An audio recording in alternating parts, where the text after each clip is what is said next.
ನನ್ನ YouTube channel ನೋಡಿದ್ರೆ ಎಲ್ಲ 10th ಸ್ಟ್ಯಾಂಡರ್ಡ್ ಮತ್ತು ಸೆಕೆಂಡ್ PUC ವಿಡಿಯೋಸು ಅಂದರೆ ಲಿಟ್ರೇಚರ್ ಸಂಬಂಧಪಟ್ಟ ಸುಮಾರು ವಿಡಿಯೋಗಳಿದ್ದಾವೆ. ಇದು ಹೈಸ್ಕೂಲ್ ಮತ್ತು ಕಾಲೇಜ್ ಲೆವೆಲ್ ಆಯಿತು. ಮತ್ತು ನಮ್ಮ ಪುಟಾಣಿ ಮಕ್ಕಳಿಗೆ ಏನು ಕೊಡೋದು ನಾವು ಅಂದರೆ ಪ್ರೈಮರಿ ಸೆಕ್ಷನ್ ಮತ್ತು ಕಿಂಡರ್ ಗಾರ್ಡನ್ ಮಕ್ಕಳಿಗೆ ವರ್ಣಮಾಲೆಯನ್ನು ನಾನು ಸ್ವಲ್ಪ ವಿಭಿನ್ನವಾಗಿ ಟ್ರೈ ಮಾಡಿದ್ದೀನಿ. ಯಾಕೆಂದರೆ ಬ್ರಿಡ್ಜ್ ಕೋರ್ಸ್ ಕರೆಕ್ಟಾಗಿದ್ದರೆ ಮಕ್ಕಳ ಒಂದು ಕಲಿಕೆ ಗುಣಾತ್ಮಕ ಶಿಕ್ಷಣ ತುಂಬ ಚೆನ್ನಾಗಿರುತ್ತೆ. ಬನ್ನಿ, ವರ್ಣಮಾಲೆಯಲ್ಲಿ ನಾನು ಇವತ್ತು ಮಕ್ಕಳಿಗೋಸ್ಕರ ಏನು ರೆಡಿ ಮಾಡಿದ್ದೀನಿ ಅಂತ ನೋಡ್ತಾ ಹೋಗೋಣ. ಪದಗಳ ಜೊತೆ ವರ್ಣಮಾಲೆ ಹೇಳ್ಕೊಡ್ತಾ ಇದ್ದೀನಿ ಮಕ್ಕಳೇ.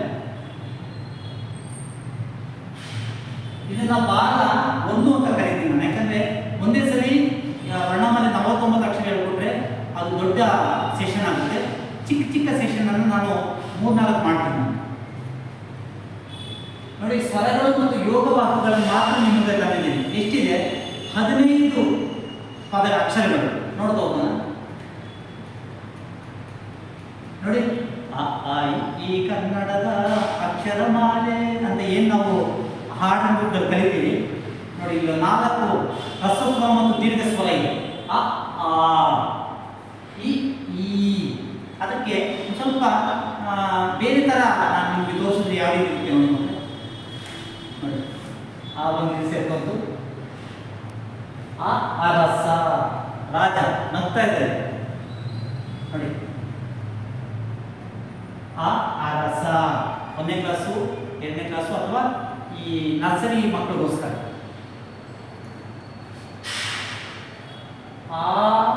ಆನೆ, ಎಲಿಫೆಂಟ್. ನೋಡಿ, ಆಟ ಆಡ್ತಾ ಇದೆ. ನಿಮ್ಗೊಂದು ಚಿಕ್ಕ ಆನೆಯನ್ನು ತಗೊಂಡು ಹಾಕಿದ್ರೆ ನಿಮ್ಗೆ ಇಷ್ಟ ಆಗಿಲ್ಲ. ನೋಡಿ, ಆನೆ. ಈ ಎಲ್ಲಿ ಹೋಗುತ್ತೆ ನೋಡೋದಲ್ಲ. ಈ ಇಲಿ ಓಡ್ತಾ ಇದೆ. ಈ ಇಲಿ ನೋಡಿ. ಈ ದೀರ್ಘ ಸ್ವರ. ಈಶಾ, ಲಾರ್ಡ್ ಶಿವ. ನೋಡಿ, ಆಯ್ತಲ್ಲ. ವರ್ಣಮಾಲೆ ಚಿತ್ರಗಳನ್ನು ಹಾಕಿದ್ರೆ ಎಷ್ಟು ಖುಷಿಯಾಗಿ ಕಲಿಬೋದು ಅನ್ನೋದಕ್ಕೆ ಈ ಪೇಜ್ ಸಾಕ್ಷಿ ಮಕ್ಕಳೇ. ಮುಂದೆ ನೋಡೋಣ. ಓಕೆ. ಉಡ. ನೋಡಿ, ಇದು ಅನಿಮಲ್ಲು. ಉಡ ಇದು ಮನೆ ಒಳಗಡೆ ಬಂದರೆ ಕೆಟ್ಟದ್ದು ಅಂತ ಹೇಳ್ತಾರೆ ಮಕ್ಕಳೇ. ಉಡ ಅಷ್ಟು ಸುಲಭವಾಗಿ ಇದು ನೋಡೋಕ್ಕಾಗೋದಿಲ್ಲ. ಹಳ್ಳಿಗಳ ಕಡೆ ಕಾಟನ್ ಸಿಗುತ್ತೆ ಅಷ್ಟೇ. ಊಟ, ದೀರ್ಘ ಸ್ವರ. ನೋಡಿ, ಅಲ್ಲೊಂದು ಕಾರ್ಟೂನ್ ವ್ಯಕ್ತಿ ಚೆನ್ನಾಗಿ ಟೇಬಲಲ್ಲಿ ಹಾಕೊಂಡು ಊಟ ಮಾಡ್ತಾರೆ. ಡಿನ್ನರ್ ಅಥವಾ ಲಂಚ್. ಊಟ.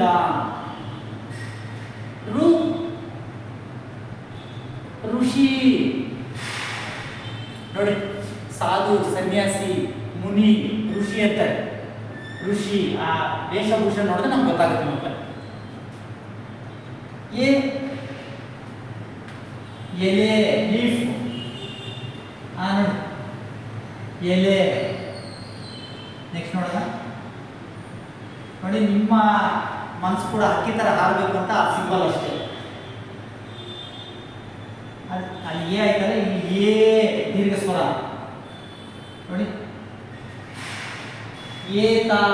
ಏನು ಏತ ಅಂತಂದ್ರೆ, ಹಳ್ಳಿಯಲ್ಲಿ ಹೊಲದಲ್ಲಿ ಒಬ್ಬ ರೈತ ಬಾವಿಯಿಂದ ನೀರು ಸೇರಿ ಹೊಲಕ್ಕೆ ಹಾಕೋದು. ನೋಡಿ, ನೀರು ಸೇರ್ತಾ ಇದ್ದಾನೆ, ಅದು ಹೊಲಕ್ಕೆ ನೀರು ಹಾಕ್ತಾ ಇದೆ. ನೋಡಿ, ಈ ಒಂದು ಕಂಬ ಇದೆಯಲ್ಲ, ಮರದ ಕಂಬ, ಮತ್ತು ಇದು ಬಾವಿ ಒಳಗಡೆ ನೀರು ತೆಗೆದು ಹೊಲಕ್ಕೆ ಹರಿಸೋದು ಏತ ಅಂತಾರೆ ಅದನ್ನು. ಹಳ್ಳಿ ಕಡೆ ರೈತರು ಮಾಡ್ತಕ್ಕಂಥ ಕೆಲಸದಲ್ಲಿ ಇದೊಂದು ಭಾಗ ಮಾಡ್ತಾರೆ.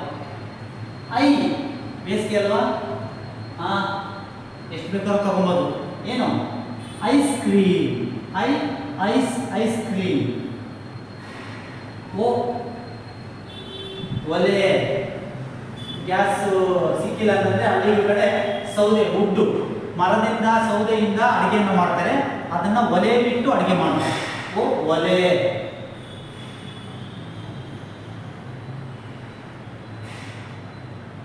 ನೋಡಿ, ಈ ಕಡೆ ಚಿತ್ರ ಬಂದಿದೆ ಮಕ್ಕಳೇ, ಹಾಗಾಗಿ ನಿಮ್ಗೆ ಗೊತ್ತಾಗ್ತಾ ಇದೆ. ಪತ್ರ ಅಲ್ವಾ, ಪತ್ರ ಇದು. ಅದಕ್ಕೆ ಕಾಗದ. ಇದನ್ನ ದೀರ್ಘ ಸ್ವರ. ಓಲೆ, ಲೆಟರ್ ಮಕ್ಕಳೇ. ಓಲೆ. ನೋಡಿ, ಲೆಟರ್ ಕಾಣಿಸ್ತದೆ. ಮೆಡಿಸಿನ್ ಬೀಳ್ತದೆ ಕೆಳಗಡೆ, ಮಾತ್ರೆಗಳು ಬೀಳ್ತದೆ. ಹಾಸ್ಪಿಟಲ್ಗೆ ಹೋಗಿ ಮೆಡಿಸಿನ್ ತಗೊಂಡಿದ್ರೆ ಈ ಥರ ಕಾಣಿಸ್ತಾ ಇರೋದು ನಮಗೆ. ಅವು ಗೊತ್ತಾಯ್ತಲ್ಲ, ಔಷಧ, ಮೆಡಿಸನ್. ಇನ್ನೆರಡೇ ಇದೆ, ಅನುಸ್ವಾರ ಮತ್ತು ವಿಸರ್ಗ. ನೋಡಿ, ಇದು ಒಬ್ಬ ಕಿಂಗ್ಡಮ್ ಅಥವಾ ಒಂದು ರಾಜ್ಯ, ಸಾಮ್ರಾಜ್ಯ. ಇದು ಜನರಲ್ ಸ್ಟೋರ್. ಯಾವ ಥರ ಇದೆ ನೋಡೋಣ. ಎಸ್,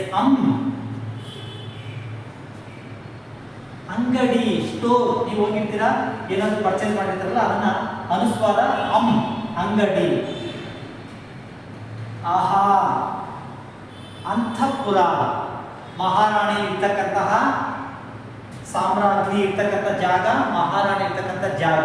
ಮಕ್ಕಳೇ, ಇದು 15 ಸ್ವರಗಳು ಮತ್ತು ವ್ಯಂಜನಗಳು ನಿಮ್ಮ ಮುಂದೆ ನಾನು ಹೇಳಿದ್ದೀನಿ. ಐ ಹೋಪ್ ನಿಮಗೆ ಇದು ಇಷ್ಟ ಆಗಿದೆ ಅಂತ ನಾನು ಭಾವಿಸ್ತೀನಿ. ನೆಕ್ಸ್ಟು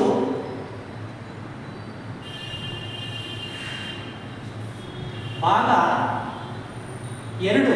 ಇವತ್ತಲ್ಲ, ಭಾಗ 2 ಇದೆ ಅಂತ ತೋರಿಸ್ತಾ ಇದ್ದೀನಿ. ಏನು ತೋರಿಸ್ತೀನಿ ಅದರಲ್ಲಿ ಮಕ್ಕಳೇ? ವ್ಯಂಜನಗಳು 25 ವ್ಯಂಜನಗಳನ್ನು ನಿಮ್ಮ ಮುಂದೆ ತಗೊಂಡ್ಬರ್ತೀನಿ ನೆಕ್ಸ್ಟ್ ಭಾಗದಲ್ಲಿ. ಯಾವಾಗ ಅಂತ ಕೇಳ್ತಾ ಇದ್ರೆ, ಶೀಘ್ರ, ಬೇಗ, ಆದಷ್ಟು ಬೇಗ. ನೋಡಿ, ಆದಷ್ಟು ಬೇಗ ನಿಮ್ಮ ಮುಂದೆ ತಗೊಂಡ್ಬರ್ತೀನಿ. ಇದೇ ರೀತಿ ಚಿತ್ರಗಳನ್ನು ಹಾಕಿ ನಿಮ್ಮ ಮನಸ್ಸಿಗೆ ಮುಟ್ಟುವಂಗೆ ನಾನು ವರ್ಣಮಾಲೆಯನ್ನು ಹೇಳ್ಕೊಡ್ತೀನಿ. ನೋಡ್ತಾ ಇರಿ. ಇದು happy family Manjunath YouTube channel. ಮಕ್ಕಳೇ, ನಿಮಗೋಸ್ಕರ ನನ್ನ ಕಡೆಯಿಂದ ನಿಮ್ಗೆ ಅರ್ಥ ಆಗೋ ರೀತಿ ವರ್ಣಮಾಲೆಯನ್ನು ಉಣಬಡಿಸ್ತಾ ಇದ್ದೀನಿ. Thank you so much watch ಮಾಡೋದಕ್ಕೆ ವಿಡಿಯೋ.